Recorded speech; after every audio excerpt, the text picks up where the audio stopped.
तुम्हारे रब ने मक्खी के दिल में डाल दिया कि जाओ पहाड़ों के अंदर और दरख्तों में अपने घर बनाओ। मक्खी के दिल में रब ने डाल दिया।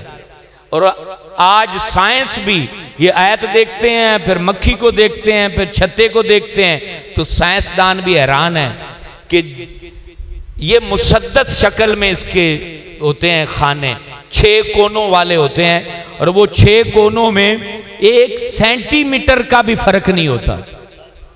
सेंटीमीटर का भी फर्क नहीं होता, कोई छोटा बड़ा हो।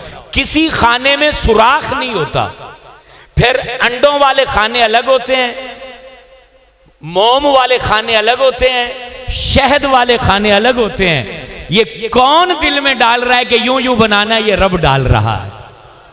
फिर मलिका अलग मुकर्रर है, जो बादशाह होती है वो ड्यूटियां लगाती है। वो ड्यूटियां कैसे लगाती है? कुछ मक्खियों की ड्यूटी होती है अंडों की हिफाजत करना, कि तुमने अंडों से बच्चे निकलवाने हैं, और ये मलिका खुद रोजाना 15,000 से ज्यादा जो है ना वो अंडे निकालती है। और फिर मक्खियों की एक टोली उन अंडों की हिफाजत करती है। एक टोली को वो भेजती है कि जाओ फूलों के रस चूस के आओ, रस लेके आओ। फिर उनके इर्द गिर्द हिफाजती हिसार होता है कि तुमने किस राह पे जाना है, वो रास्ता बताते जाते हैं कि इस राह से जाना है। और वहां जाके जो है ना वो तुमने फलों, 1 चम्मच शहद के लिए 5,000 फूलों का रस चूसा जाता है।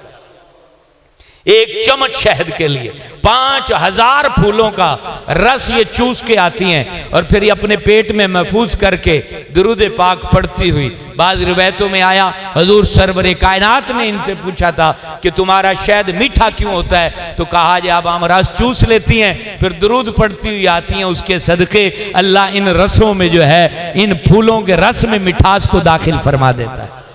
अब ये वापस आती हैं तो चूस के, और आगे फिर पैरा होता है, आगे मक्खियों का पैरा होता है, एक जो है ना हिफाजती हिसार होता है। वो जब वहां आती हैं तो वहां वो चेक करती हैं कि ये गंदगी पर बैठकर तो नहीं आई, इनके मुंह में कोई गंदगी तो नहीं है। वो सब का जो है वो रिजल्ट लेती हैं, और अगर किसी का जो है वो मुंह में गंदगी लगी हो या गंदी जगह पे बैठ के आई हो तो उसकी गर्दन या उसके पर को तोड़ के वो नीचे फेंक देती हैं, और बकिया को इजाजत देती हैं कि अपना शहद यहाँ पर उंडेल दो। और वो हर दायरे के अंदर, और वो जो 6 कोनों वाला दायरा होता है उसके अंदर वो शहद अपनी मिकदार से डालती हैं, न ज्यादा न कम। और फिर वो अपनी जगह पर, वो मुसद्दस शक्ल की वजह से वो शहद अपनी जगह पर टिका रहता है, गिरता नहीं है। ये सारा फन बताने वाले का नाम अल्लाह रब्बुल आलमीन है।